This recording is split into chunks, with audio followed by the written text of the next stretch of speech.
días a todos. Hoy es un día magnífico, un día especial para los viernes académicos de la Universidad Nacional de Colombia.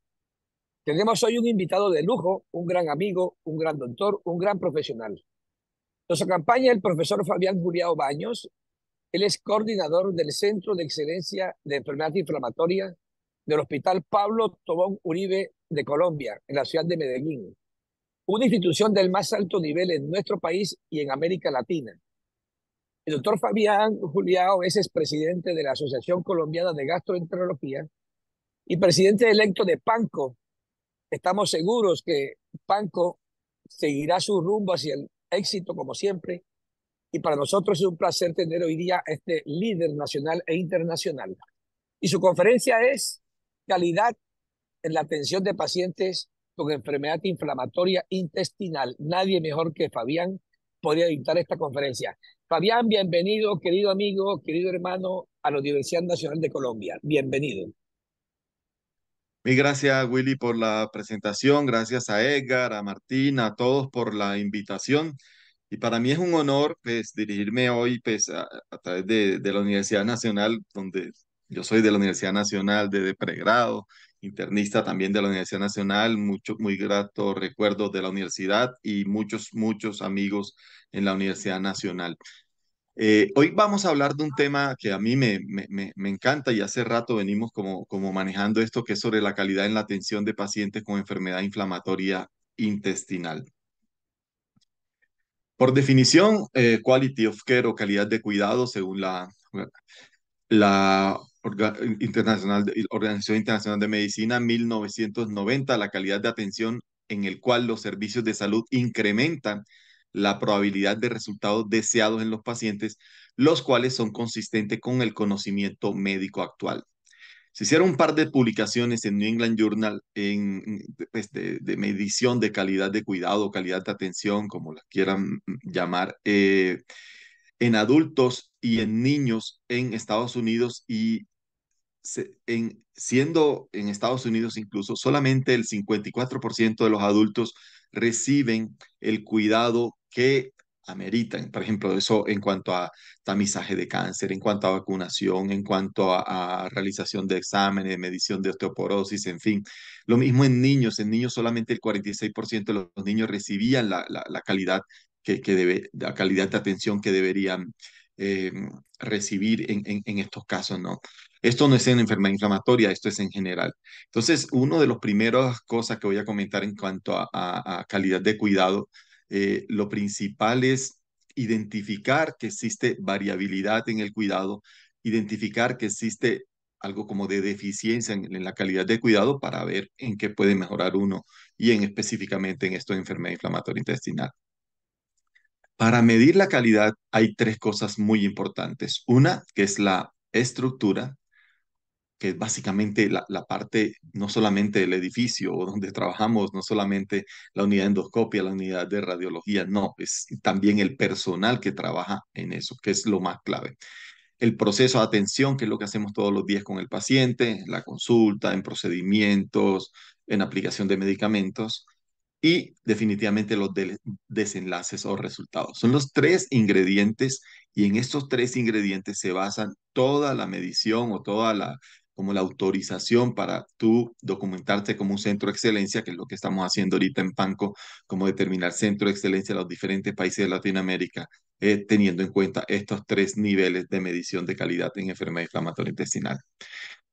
No voy a detener mucho en esto, pero por ejemplo, indicadores de estructura, básicamente que tengas un farmacéutico, que tengas un oftalmólogo, un reumatólogo, un ginecólogo, un dermatólogo en tu unidad es clave, que tengas nutricionista, psicólogos, terapia de estoma, de ostomías, una enfermera dedicada a tu centro de enfermedad inflamatoria intestinal, obviamente por lo menos uno, otros dicen por lo menos dos gastroenterólogos especializados enfermedad inflamatoria intestinal entrenados. Acá en Colombia es un poco difícil, no tenemos como el posgrado o la subespecialidad de enfermedad inflamatoria intestinal, pero por lo menos que nos dediquemos a esto.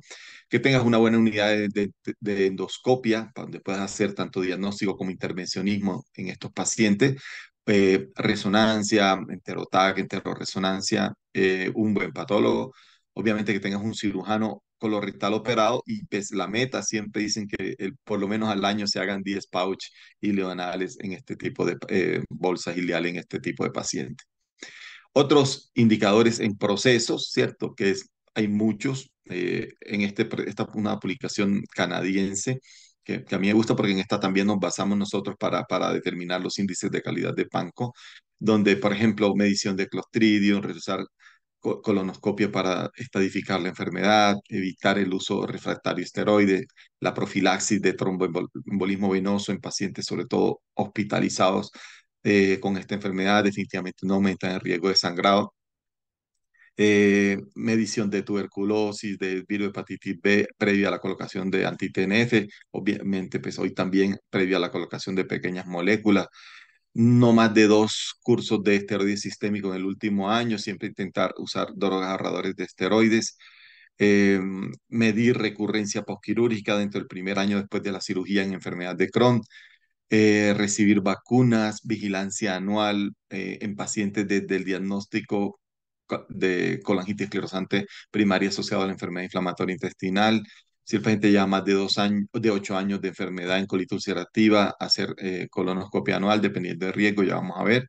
Dejar de fumar, eh, eh, eh, monitorear pues los tratamientos, en estos casos inmunosupresores como cuadro hemático, perfil hepático, esto está publicado obviamente, y acá otros más, ¿no?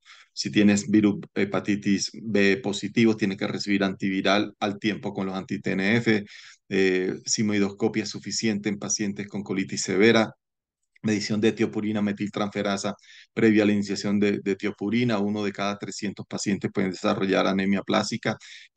No la hacemos en Colombia, pero es una cosa que se podría medir también. Hacer una clínica de transición entre pediatra y adulto para pacientes pues, que empiezan con enfermedad inflamatoria intestinal de niño y posteriormente pasan a adultos con la enfermedad. Medir enfermedad ósea metabólica también es súper importante. Calcio y vitamina D en pacientes con esteroides, estenosis colónica, siempre hay que biopsiarla. En fin, hay muchas recomendaciones de procesos. Y por último, pues la parte de resultados, ¿no? Entonces aquí medimos es lo que estamos haciendo, hay que medirlo si estamos haciendo las cosas bien o no. Entonces, la tasa de hospitalización, la tasa de paciente en remisión libre de esteroides, los números de visita al paciente a urgencia, la adherencia del paciente a los tratamientos, el número de cirugías y la satisfacción que tenga el paciente con la clínica de enfermedad inflamatoria intestinal, es obviamente mediante un cuestionario. Entonces son cosas que podemos hacer y sobre eso se basa la certificación de Centro de Excelencia en Enfermedad Inflamatoria Intestinal. Pero hablemos un poco de esta variabilidad en cuanto al tratamiento y por qué es importante estas medidas de calidad. Lo primero es preguntarse qué quieren los pacientes con enfermedad inflamatoria intestinal en cuanto a la toma de decisiones. Miren que el 46% de los pacientes, una publicación de Corey Siegel, dice que los pacientes quieren tomar las decisiones en conjunto con su doctor, 46%. 12% quieren solamente el paciente, pero la clave es que la decisión sea en conjunta, los riesgos, pues, bueno, hay que explicarlos y deben ser aceptados por el paciente. Otra publicación dice que el 81% considera muy importante que el paciente participe en las decisiones. Por lo tanto, siempre en estos grupos interdisciplinarios que se requiere en una clínica de enfermedad inflamatoria intestinal, en cuanto a la estructura, siempre debe tenerse en cuenta el paciente. No solamente nosotros, los gastroenterólogos, también el coloproctólogo, el cirujano gastrointestinal, hematólogo, infectólogo, oftalmólogo, patólogo. La enfermera es clave, de haber una enfermera dedicada a al manejo de estos pacientes. Muchos dicen, colegas líderes mundiales en esto, que dicen que la mano derecha de ellos son las enfermeras, ¿no? Y las que más contacto directo tienen con los pacientes, por lo tanto es importante. Ahora, ¿qué tan confiados se sienten los pacientes? Perdón, los residentes. Es un estudio bien interesante, bien bonito en Estados Unidos. Hicieron una encuesta a 160 fellows de gastro, tanto de primer año y segundo y tercer año, y solo 28% se sentían conformes con entrenamiento en enfermedad inflamatoria intestinal. Miren, obviamente se sienten un poco más cómodos manejando pacientes hospitalizados, pero por ejemplo las manifestaciones extraintestinales, la realización de pauchoscopia, que es como la endoscopia que hacemos en bolsas ileales, ya menos, si está embarazada, menos confianza en tratar. Entonces, yo creo que esto y parte de lo que hicimos, y voy a echarme aquí como un poquito de flores en cuanto en la presidencia que tuvimos de la Asociación Colombiana de Gastroenterología, fue enfocarnos mucho en educación de residentes, obviamente en conjunto con las diferentes escuelas de gastroenterología del país. Yo creo que el nivel de los residentes de gastroenterología en Colombia, en enfermedad inflamatoria intestinal, es muy bueno y yo creo que es parte de lo que siempre hemos tratado es de que no es lo mismo cuando yo salí de residencia de gastroenterología, el conocimiento que teníamos de enfermedad inflamatoria intestinal, a como hoy en día estos muchachos pues están saliendo con conocimiento mucho más amplio de enfermedad inflamatoria intestinal.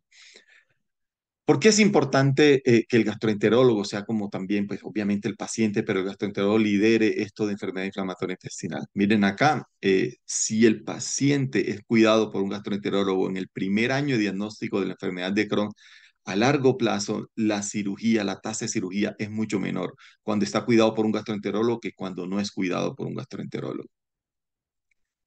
Identifiquemos la variación del cuidado. Este estudio en Boston, aplicando las guías del Colegio Americano de Gastroenterología, 67 pacientes lo envían para una segunda opinión. Y miren la gran variedad que existe. Dosis subóptima de 5-ASA, 64%.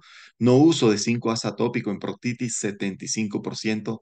Esteroide por más de 3 meses, 77%. No usaban ahorrador de esteroides, casi en un 60%.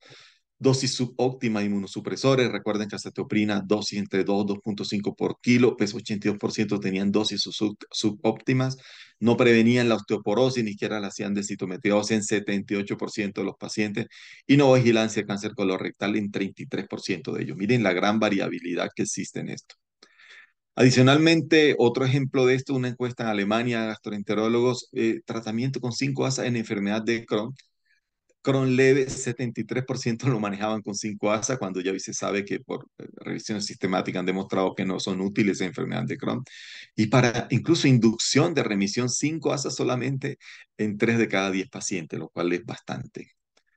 Otra cosa importante es el impacto en volumen quirúrgico en la morbimortalidad postoperatoria en colitis ulcerativa. Comparado con centros donde hacen más de 12 colectomías, bolsas ileales al año, los que tienen menos de 3 tienen más chance, más riesgo, perdón, de mortalidad, 2.4 veces más, y lo que hacen un promedio entre 4 y 11, 2.0 veces más riesgo de mortalidad. Por lo tanto, hacer este tipo de procedimiento y tener centros de referencia. De nada nos sirve con que un centro haga 2, el otro haga una, el otro haga... No, la idea es tener centros de referencia donde se operen bastante para que los cirujanos cojan mucha experiencia y cada vez, pues mientras más hacemos, obviamente en todo, en colonoscopia, en todo, va a ser mucho mejor los resultados operando esto.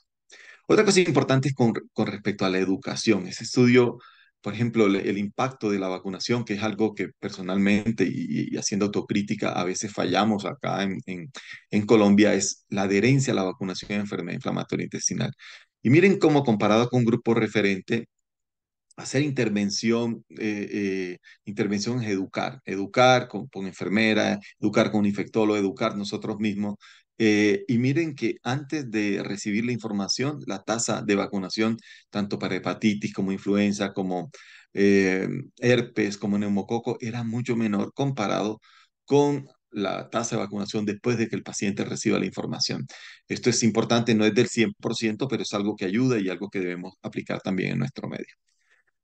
De aquí en adelante voy a mencionar 15 puntos claves de calidad en enfermedad inflamatoria intestinal que yo creo que es importante y los he seleccionado pues muy cuidadosamente, probablemente van a haber muchos más, pero yo creo que teniendo en cuenta el conocimiento existente, como dice la definición de Quality of Care, esto es lo que le debemos ofrecer a los pacientes. Lo primero, y lo cual últimamente vengo trabajando bastante y como con ideas de investigación en esto, es control de factores de riesgo de edad temprana y un estilo de vida saludable pueden prevenir la enfermedad inflamatoria intestinal. Miren qué tan interesante. Este artículo se ha publicado hace un par de meses. Miren, en rojo lo que ha demostrado que es peligroso para el bebé y más riesgo de enfermedad inflamatoria intestinal a futuro cuando ya seas adulto. Si la mamá fuma, si hay un ambiente de polución, si la mamá recibe más de 3 cursos de antibióticos en el embarazo, infecciones gastrointestinales y alimentos ultraprocesados, NOVA 4, que es la clasificación de alimentos de procesamiento de alimentos, va a tener mayor riesgo de que ese paciente desarrolle enfermedad inflamatoria a futuro. Y esos son estudios que se han realizado. ¿Qué protege? Vivir en espacios verdes, en el campo ideal, la lactancia, sobre todo si es por lo menos entre 6 a 12 meses, y una dieta saludable. Definitivamente en embarazo hay que evitar el tabaquismo, comer sano, evitar ultraprocesados y saltarse los antibióticos, o sea, no usar, tratar de evitar los antibióticos, ¿no? Y a edad temprana es súper importante, obviamente, la lactancia, pero también evitar antibióticos y antihelmínticos. Hay un estudio como Vendasol bien interesante publicado el año pasado en American Journal of Gastroenterology, donde si te dan antiparasitario, esto es muy común en bueno, en nuestro pueblo, yo nací en un pueblo y es muy común de que te tenías que desparasitar chiquitico cada año, pero si te desparasitan sin ningún diagnóstico de que te sufra alguna una enfermedad parasitaria, parece que tienes mayor riesgo, sobre todo en los primeros 5 años de vida, vas a tener mayor riesgo de desarrollar a edad adulta enfermedad inflamatoria intestinal. Es bien curioso, es un estudio, se lo he publicado, se lo puedo compartir cuando quiera. Pero esto, a mí este estudio, pues, y William, este estudio hay que revisarlo con los residentes y todo porque me parece súper fundamental. Es un estudio que se hizo en el Reino Unido, 500.000 individuos, ellos tienen un banco, un biobanco, ¿cierto? Lo siguieron por 12 años. 707 casos de enfermedad de Crohn y 1.576 casos de colitis ulcerativa. Entonces, lo siguieron y ¿qué vieron? Determinaron factores de estilo de vida modificados. Hola, hola, ¿me están escuchando? Sí, Fabián, te escuchamos. Hola. Sí, sí, te Ah, estamos perfecto. Ok, sí, escuchando. es que sentí una voz. Perfecto, sigo. Entonces, este estudio miró estilos de vida. Entonces, índice de masa corporal, actividad física, duración del sueño, si fumaban o no, si bebían licor y dieta básicamente ultraprocesada. Y determinaron un score por riesgo genético. Entonces, bien interesante esto. Entonces, si tienes factores de vida no favorables, vas a tener más riesgo de enfermedad de Crohn, 1.9 meses más, y más riesgo de colitis ulcerativa, 1.9 meses más. Miren que no pasa por uno. Si tienes alto riesgo genético, tienes 2.2 veces más de enfermedad de Crohn y 2.1 veces más de enfermedad de Crohn. Pero lo más interesante de este estudio es que si tú tienes un alto riesgo genético, contra eso no se puede hacer absolutamente nada.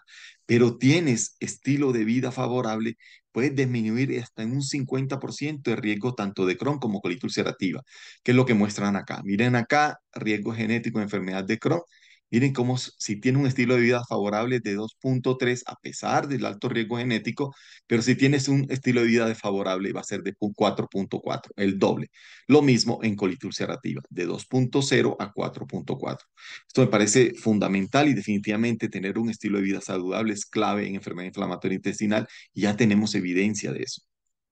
El segundo punto, un diagnóstico temprano de la enfermedad inflamatoria intestinal previene complicaciones. Esto lo hemos medido nosotros en nuestro hospital. Nosotros en promedio, pues, para enfermedad de Crohn 13 meses y no es que seamos malos, sino que los pacientes pues se demoran en consultar, pues hay mucho tiempo a veces entre el intervalo entre el inicio de síntomas y la realización, por ejemplo, de una colonoscopia, en fin.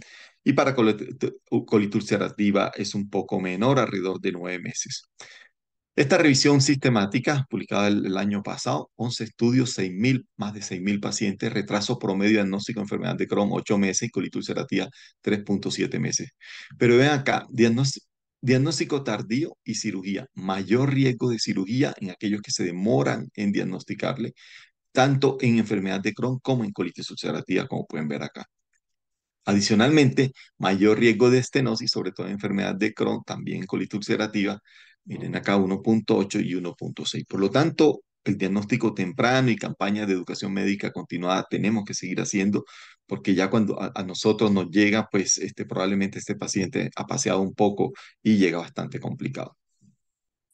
El tercer punto que me parece clave en este momento es que a pesar de que la cicatrización histológica no es un objetivo terapéutico establecido en colitis ulcerativa hasta el momento, es importante terminar esta actividad histológica en las biopsias por parte del patólogo. Y eso tenemos que, lo que digo siempre, ¿no? Los grupos interdisciplinarios, patólogo y gastroenterólogo. Patólogo tiene que ser amigos míos. El patólogo de mi hospital es súper amigo mío, yo le puedo escribir cuando quiera y él me puede escribir cuando quiera y no hay ningún problema. Eso es clave, eso es hacer grupo.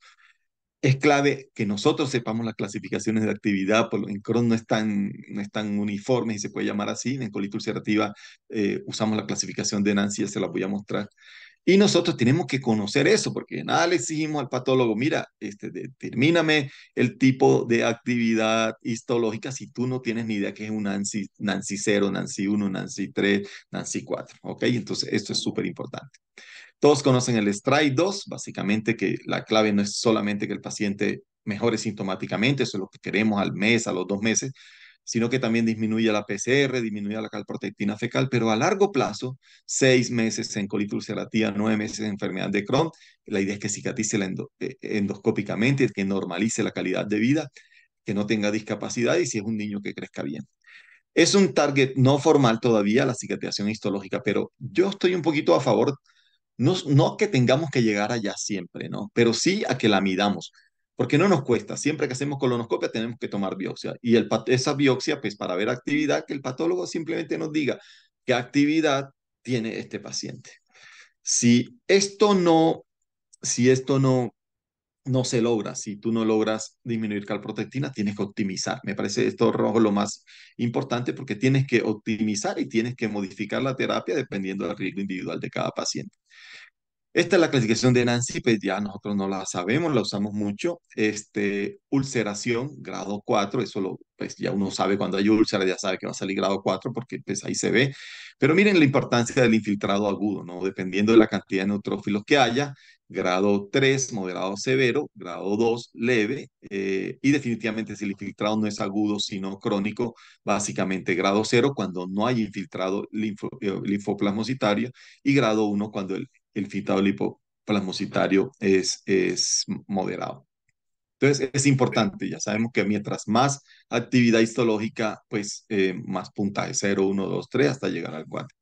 ¿Y por qué es importante? Miren acá, pacientes con colitis ulcerativa en remisión endoscópica. Tú dijiste mayo 0 en la colonoscopia, este paciente, pero tenían actividad histológica, tienen más chance de recaída, tienen 2.4 veces más chance de recaída comparado con aquel que no tiene actividad histológica. Por lo tanto, lo mismo, es un objetivo deseable, obviamente no siempre lo vamos a lograr.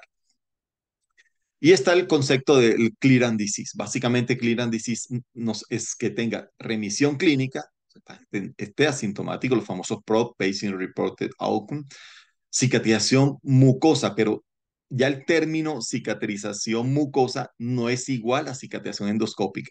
Si vamos a hablar de cicatrización mucosa, hoy en día eso incluye cicatrización endoscópica y cicatrización histológica. Eso es lo que hoy en día llamamos clear and disease. Entonces, por favor, cuando encuentren una mucosa sana en la colonoscopia, no digan cicatrización mucosa, sino cicatrización endoscópica, porque si es mucosa implica endoscópica más histológica, ¿no? A futuro está lo que se llama el molecular healing, que es básicamente cuando hay las citoquinas, interleuquinas y todas estas cosas controladas, pero eso es otro nivel y probablemente de mucho futuro todavía. ¿Y por qué es importante el clear and disease? Miren acá, pacientes con clear and disease definitivamente tienen menor chance de hospitalización y menor tasa de cirugía comparado con el paciente que no logra clear and disease. Es un estudio italiano de Fernando D'Amico. Cuarto punto, es importante identificar factores pronósticos en todo paciente con enfermedad inflamatoria intestinal. Y esto es una pregunta obligada para los residentes cuando pasamos ronda. Entonces, bajo riesgo de colectomía, compromiso anatómico limitado, solamente recto, actividad endoscópica leve, mayo 1, máximo 2, ¿cierto? Leve, moderada. Listo, paciente probablemente de bajo riesgo de colectomía. Pero si el paciente con colitis ulcerativa tiene colitis extensa, tiene úlceras profundas, los jóvenes menores de 40 años, PCR, BCG, elevada, que requieran esteroides desde el diagnóstico, historia de hospitalización, infección por Clostridium difícil, infección por citomegalovirus, todo eso confiere un riesgo adicional de este paciente que vaya a llevar colectomía a largo plazo. ¿Qué pasa en Crohn? Básicamente los de alto riesgo son los más jóvenes, menor de 30 años, compromiso anatómico extenso, compromiso perianal o rectal severo, mala cosa en pacientes con enfermedad de Crohn, úlceras profundas, resecciones quirúrgicas previas, comportamiento estenosante o penetrante, todo eso es factor de alto riesgo de cirugía en enfermedad de Crohn. Lo contrario, obviamente, sería de bajo riesgo. Quinto punto, medicamentos 5-ASA no son útiles en pacientes con enfermedad de Crohn. Miren acá, pacientes con enfermedad de Crohn leve o moderado, mesalazina, las dosis que ustedes quieran, todas pasan por el 1, ninguna demuestra actividad. Paciente con Crohn leve o moderado, si es compromiso ileal, budesonida 9 miligramos al día es la opción de tratamiento para inducir remisión. Y para mantenimiento, mire que tampoco la mesalazina funciona para mantenimiento de remisión. Mire, comparado con placebo, no es significativo, mientras que la budesonida, dosis de 6 miligramos al día, es mejor que placebo y es lo que usamos para mantener remisión. Nunca más allá de 6 meses de tratamiento con budesonida. Sexto punto, observar es una opción de manejo en pacientes con enfermedad de Crohn ileal leve. Y a veces me llaman colegas, mira, tengo un paciente con Crohn, ¿qué le trato? Bueno, ¿cómo está la calprotectina? Normal. ¿Está anémico? No. ¿Está sintomático? No, muy ocasionalmente.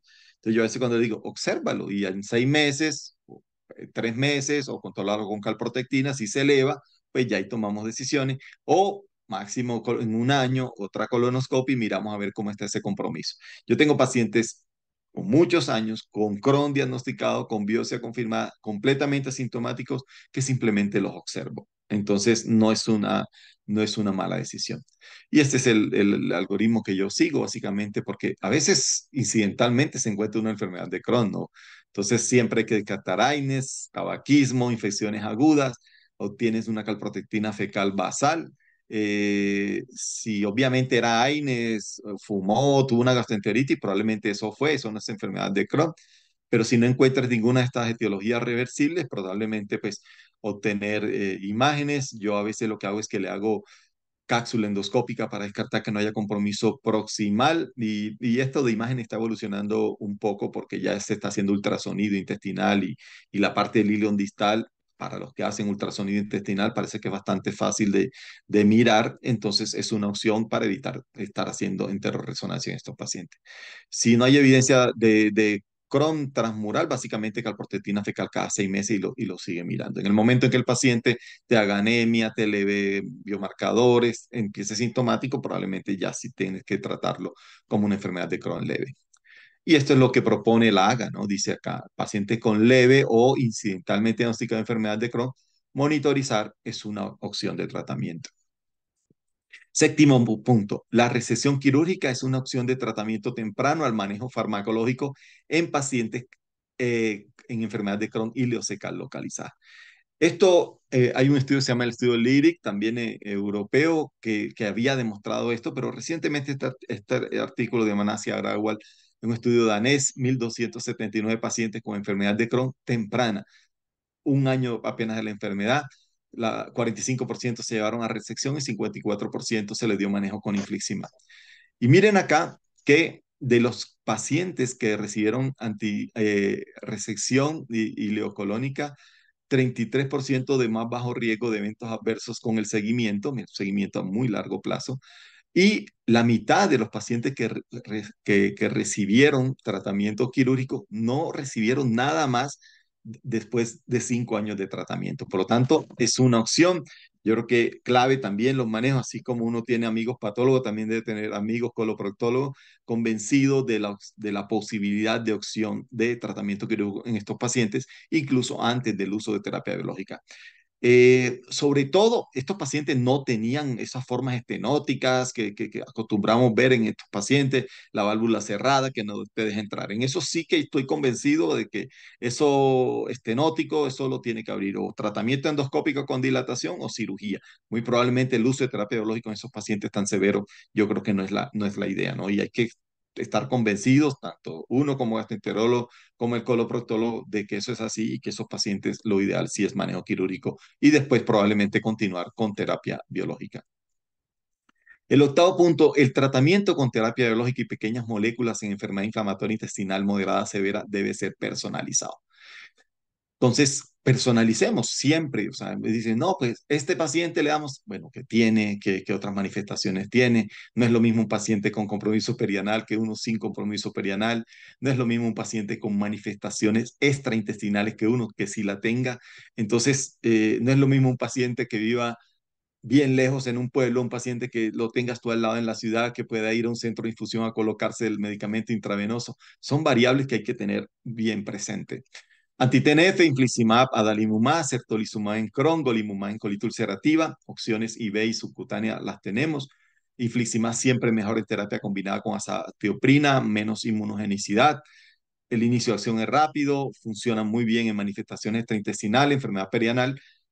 Sin embargo, el problema es los anticuerpos y riesgo de infección e incluso linfoma, sobre todo cuando se combina con inmunosupresor.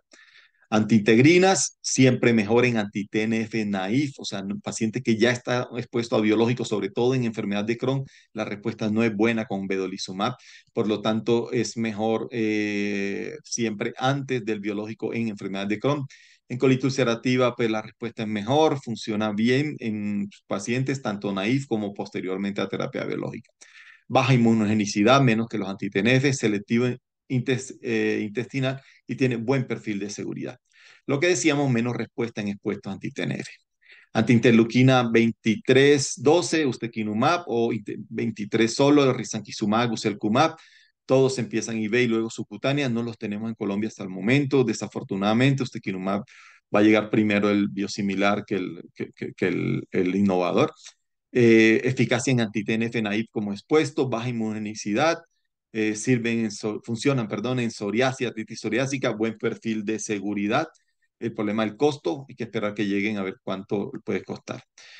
Los inhibidores JAK, obviamente, son otro tipo de moléculas, junto con el ozanimod, son pequeñas moléculas, no son biológicos, son orales, inician rápido, el inicio de acción es bastante rápido de los JAK, no hay inmunogenicidad, no hay que medir anticuerpos ni niveles, eficacia en anti-TNF naif y expuestos, funcionan en artritis reumatoide, psoriasis, artritis psoriática, y tienen problema de que el zóster 3, 4 veces más comparados con controles y también episodios de eventos de trombosis venosa, más en artritis que en colitis ulcerativa, pero hay que tenerlos en cuenta y parece que el perfil de seguridad, siendo upadacitinib más selectivo, parece ser muy similar al tofacitinib.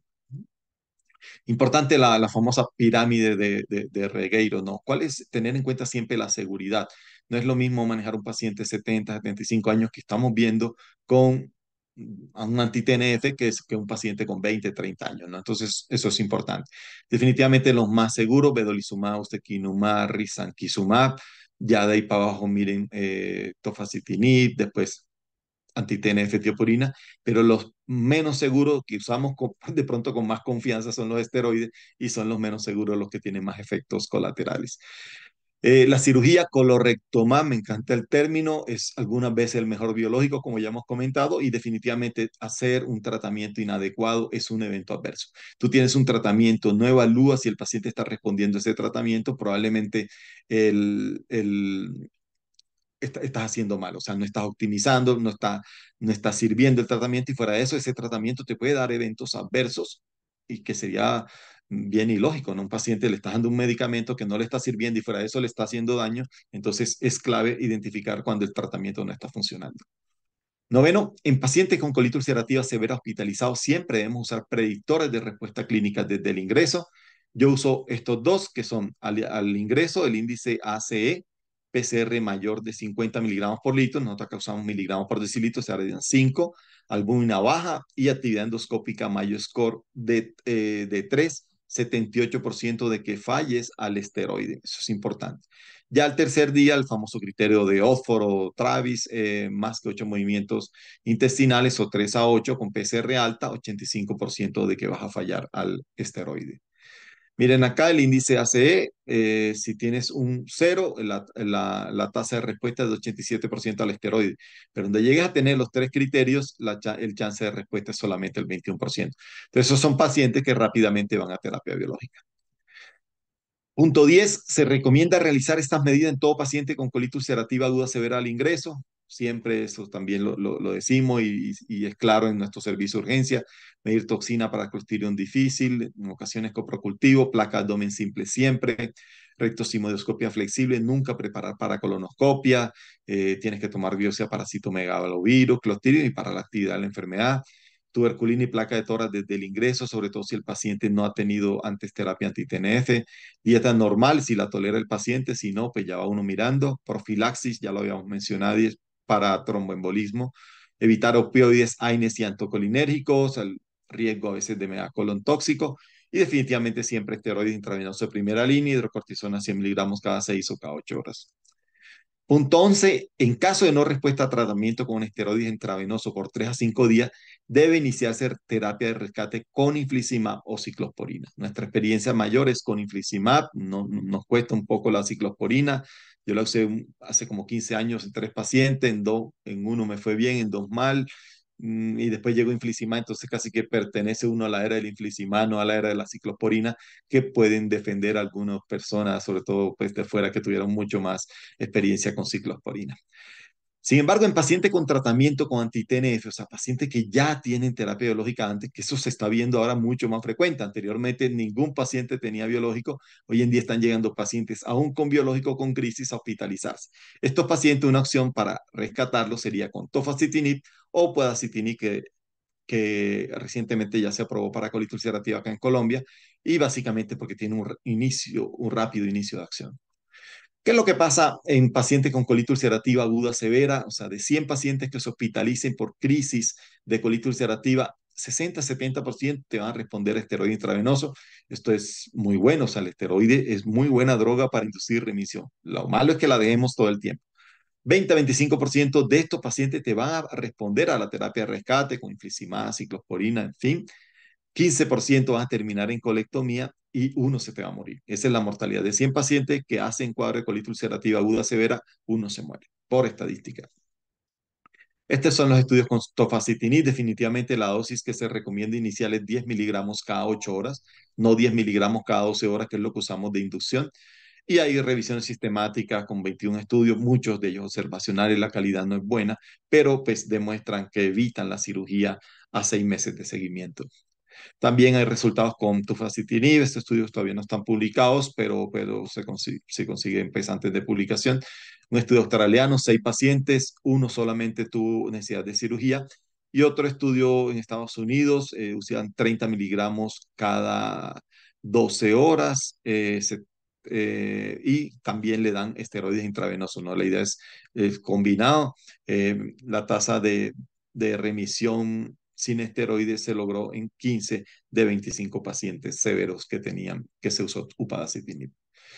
Este es nuestro esquema de tratamiento. Esto salió publicado en la guía, lo vamos a actualizar. Estamos actualizando la guía de colitis ulcerativa y probablemente vamos a incluir como opciones tofa, upadacitinib en estos pacientes que ya han estado expuestos a anti-TNF. Entonces aquí lo que te dice es que si el paciente tiene perforación, megacolon tóxico, sangrado masivo, hay que operarlo de una, o sea, no hay que esperar ni esteroides, ni infliximab, nada. Das hidrocortisona 100 miligramos cada 6 horas, incluso metilprednisolona 60 miligramos día, espera al día 3-5. Si el paciente responde, lo continúas prednisona oral y probablemente después ya tienes que darle otro tipo de tratamiento al que ya venía recibiendo.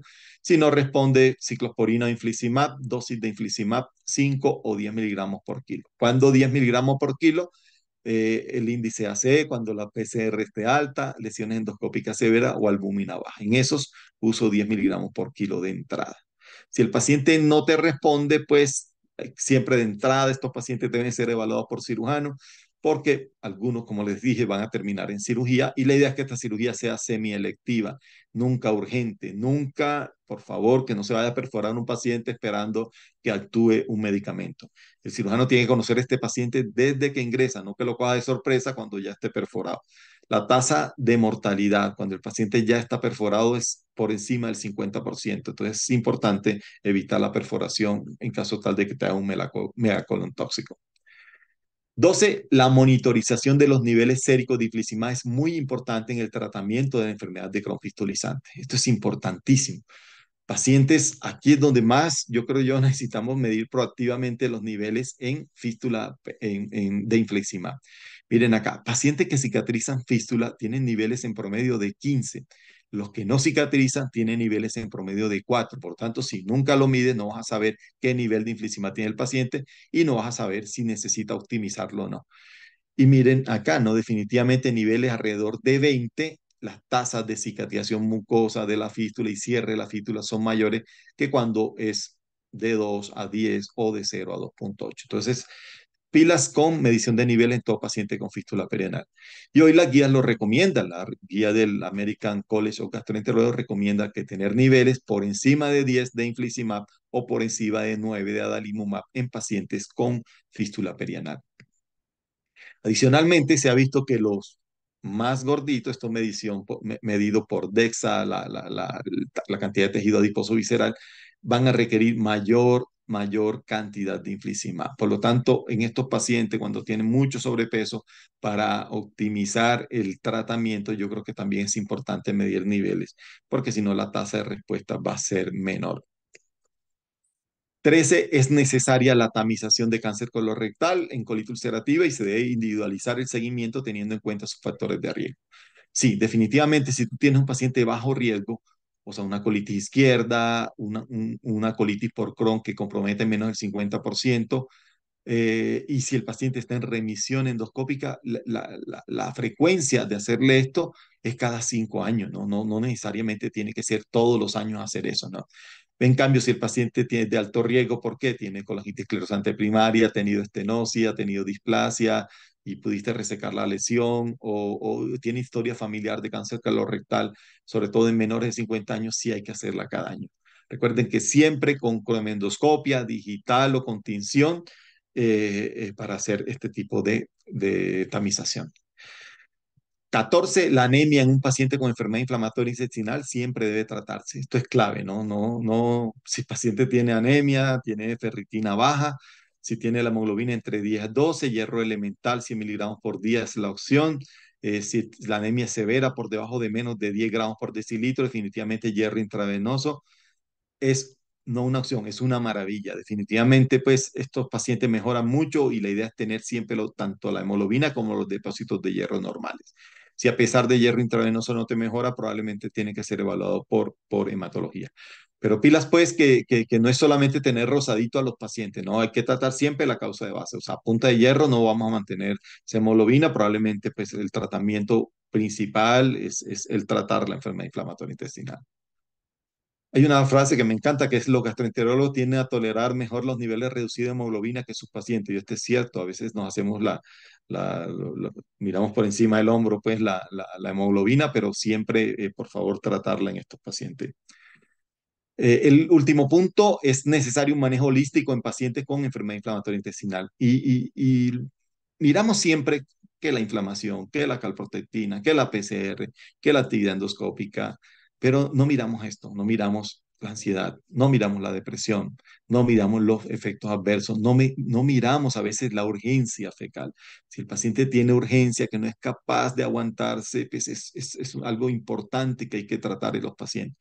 Si el paciente tiene alteración en su vida laboral, si tiene fatiga, si tiene disminución en su líbido, si tiene miedo a comer porque le duele, todas esas cosas son importantes, ¿no? Entonces tenemos que identificar malnutrición, tenemos que identificar función sexual en el paciente, salud mental, presencia de fatiga. Y solo por poner un ejemplo, hay una cosa que podemos hacer muy fácil, que es la tamización del estado nutricional en nuestros pacientes. Y esto se llama Malnutrition Universal Screening Tool, se llama el MOST. Básicamente, paso 1, mide el índice de masa corporal. Si tienes menos de 18, perdón, de 20 a 18, tienes un punto. Si tienes menos de 18, te das puntos, 2 puntos. Y lo otro es pérdida de peso en los últimos 3 a 6 meses. Si has perdido menos del 5%, 0 puntos. Pero si has perdido más del 10%, esto es muy fácil.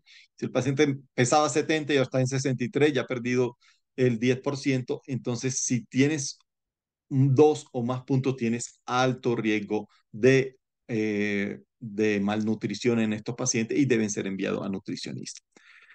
Pero ya para finalizar, se ha enredado un poco la cosa, ya no solamente es calidad de cuidado, sino, y esto no ha salido publicado todavía, esto se aplica a muchas enfermedades, pero en enfermedad inflamatoria intestinal apenas están y parece que se está publicando este artículo va a salir publicado recientemente en Clinical Gastroenterology and Hepatology, es cuidado basado en valores, no solamente quality of care, calidad de cuidado, sino también costos. Entonces, la atención basada en valores se centra en mejorar la calidad, la eficacia y la eficiencia de la atención sanitaria, pero controlando al mismo tiempo costos. Y para allá vamos, la salud está en crisis en muchos países, Estados Unidos, Inglaterra, y todo por el costo, ¿no? El costo es importante. Por ejemplo, ¿qué es un cuidado de bajo valor? Cuando tú hagas algo que implica servicios o intervenciones que proporcionan poco o ningún beneficio a los pacientes, tienen el potencial de causar daño, incurrir en costos innecesarios o desperdicios de recursos sanitarios limitados. De nuevo, valor, resultados que importan al paciente sobre el costo, siempre pensando en costo. Entonces, 4 vías para mejorar el valor en cuidado de salud. 1, mejorar los resultados sin aumentar costo. Ideal. Mantener los resultados disminuyendo costo. Súper. Mejorar los resultados dramáticamente, pero con un pequeño incremento en el costo. Muy bueno. Mejorar los resultados y disminuir el costo simultáneamente. Ideal. Eso sería lo ideal. ¿Qué son? Aterricemos un poco esto. Cuidados de bajo valor en enfermedad inflamatoria intestinal. Uso de serología para diagnosticar enfermedad inflamatoria, horrible. O sea, tú no puedes estar pidiendo y que ASCAS, que ANCAS, cuando ni siquiera tienes una endoscopia, un estudio radiológico que te demuestre la enfermedad. Entonces, eso no debería hacerse. Solamente mirar los síntomas y no mirar otras cosas. No seguir tu target, sobre todo en pacientes que están asintomáticos. Hacer vigilancia anual en pacientes de bajo riesgo, ya dijimos, hasta cada 5 años se puede hacer. Uso de 5-ASA en Crohn, no se puede, no es lo ideal. Continuar usando 5-ASA después de que ya estés con terapia biológica, hay que quitar los 5-ASA, eso incrementa este costo y no da mayor valor al paciente. Uso crónico de esteroides, ya sabemos que no, daña al paciente, efectos adversos. Terapia, o sea, ir de budesonida, esteroides, acetoprina, en pacientes con Crohn de alto riesgo, no, esos pacientes de entrada, terapia biológica o no sé, pequeña molécula, dependiendo de lo que tengamos o dependiendo del paciente. Falla optimizar dosis de anti-TNF, hay que optimizar, ya les mostré el ejemplo de fístula perianal. De escalar, o sea, ir disminuyendo dosis. Si tú tienes, por ejemplo, infliximab 10 miligramos cada 4 semanas y el paciente está perfecto y viene perfecto, puedes de escalar, o sea, 10 miligramos cada 6 o 5 miligramos cada 4, en fin, vas a escalar el tratamiento. Pedirle TAC a todo paciente que llegue a urgencia no es lo ideal. Quitar la tromboembolismo venoso, la profilaxis en pacientes hospitalizados, hay que hacerlo. Y uso prolongado de esteroides intravenosos en crisis severa. No hay que usar terapia de rescate como infliximab, ciclosporina. Son ejemplos de cuidados de bajo valor en enfermedad inflamatoria intestinal. O sea, cosas que no debemos hacer porque no le aportan nada al paciente o son muy costosos. Entonces, para finalizar, me encanta esta diapositiva. 4Ps en enfermedad inflamatoria intestinal. Personalizar, participar, predecir y prevenir. En enfermedad, mirar si es temprana o tardía, si es croncolitis, si el componente es inflamatorio, es estenosante o fistulizante, si ya se operó, tiene una recurrencia postquirúrgica o tiene su bolsa ileal o pouchitis que llaman. En cuanto a medicamentos, costo, efectividad, top-down en alto riesgo, los biosimilares es una realidad.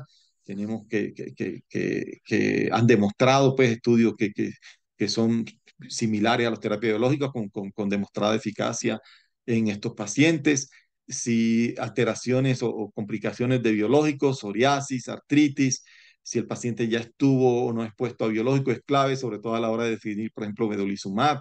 La edad del paciente es importante, la posibilidad de que quede embarazada o no. Si la paciente va a quedar embarazada, probablemente usar pequeñas moléculas no es una buena opción porque no se pueden permitir en el embarazo. Si tuvo antecedente de cáncer, eso te va a cambiar un poco el mecanismo, infecciones, si tiene anemia, ya mencionamos, si tiene artritis, si el paciente prefiere subcutáneo o intravenoso de medicación, todo eso va a modificar nuestra conducta en enfermedad inflamatoria intestinal. Mil gracias por su atención y